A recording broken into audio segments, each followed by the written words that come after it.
The Carpenter and the Cradle, a History Weaver Adventure, Book 1, by Connie Worden, read by the author.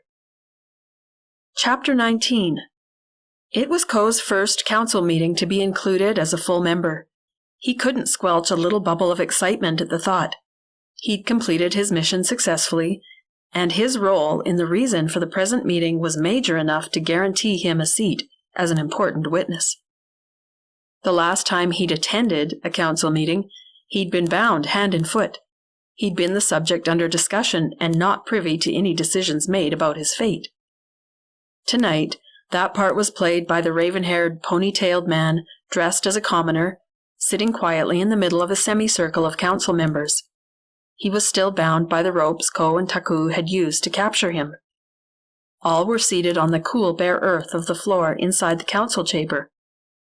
All except for Limo, who wore the magisterial robe and, after the opening ceremony, would occupy the first seat behind the movable wall of bark slats on a wooden frame, through which Limo could see all the men, but they couldn't see him. Throughout the proceedings, the prisoner would face the wall behind which was the first seat, the headman's judgment seat. The wall and the seat behind it were designed to increase the fear and suspense on the part of the wrongdoer. Unlike the council fire where Coe had been a captive audience, his people were more civilized. His people's council meetings were far more orderly and ceremonious.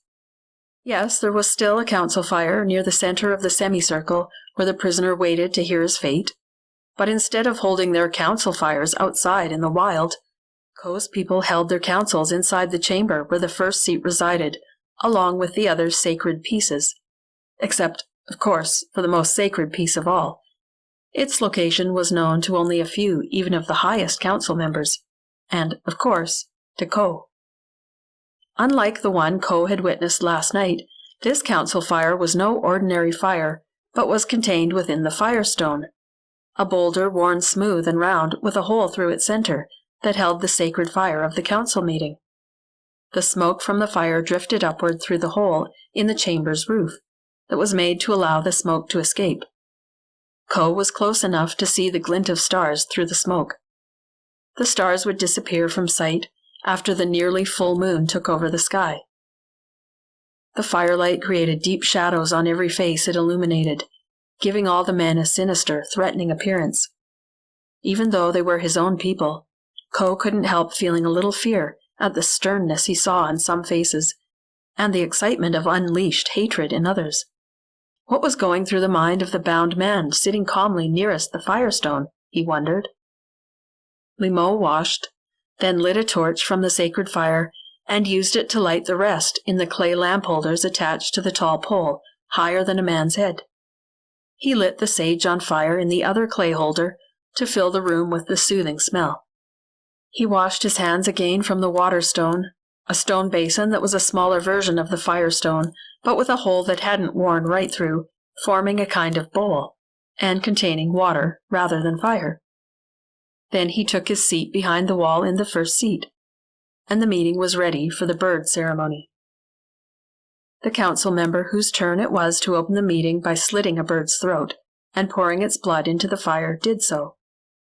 Then he plucked the bird with skilled hands, spitted it, and began to roast it over the fire. Now the council could begin.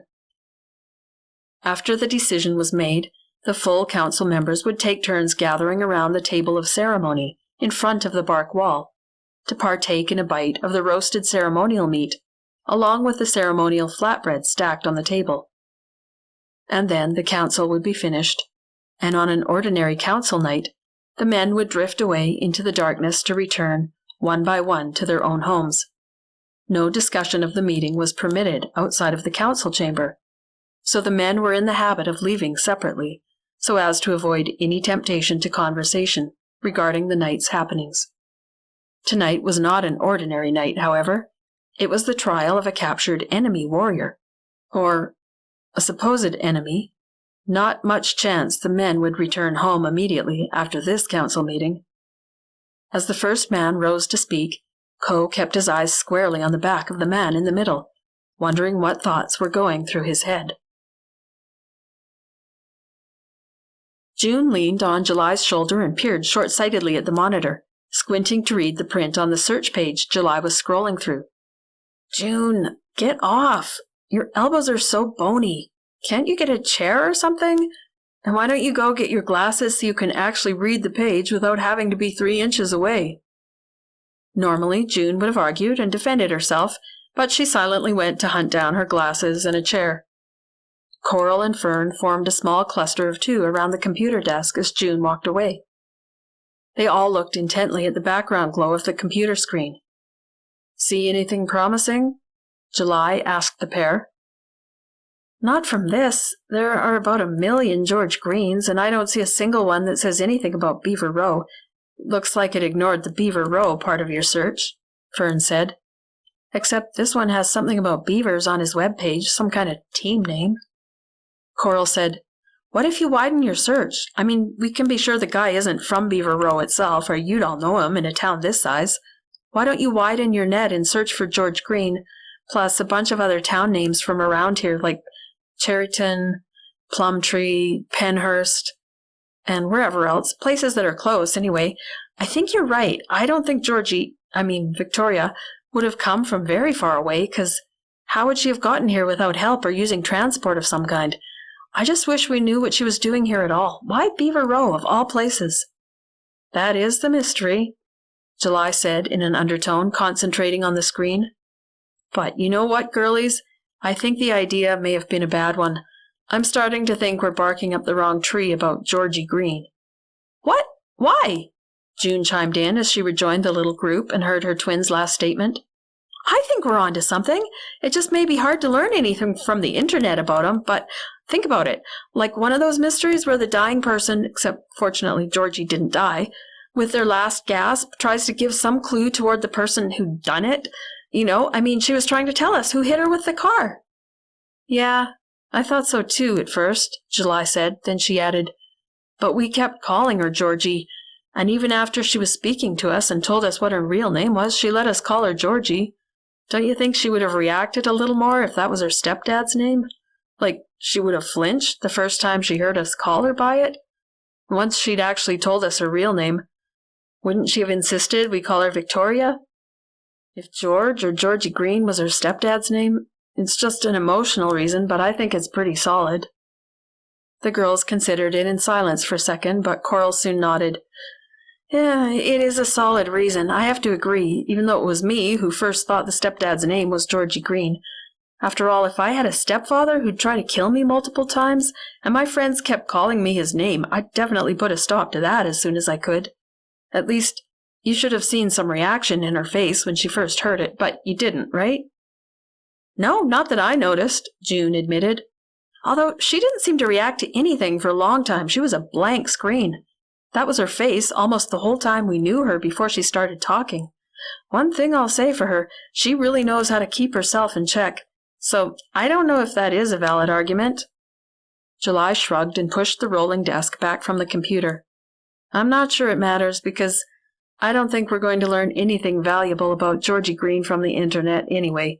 Needle in a haystack. We need to come up with something else, and...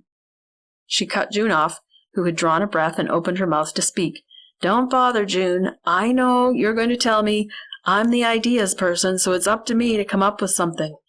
I'm not the designated ideas person for this group, just so you know, even if you're too lazy to think of things and always try to make me do it. We're all the ideas persons here. Besides, I'm coming up dry on this one. June pouted a little. It's not that I'm too lazy to think of things. Honestly, Ju, you're just much better at coming up with things. You always have been, even when we were little.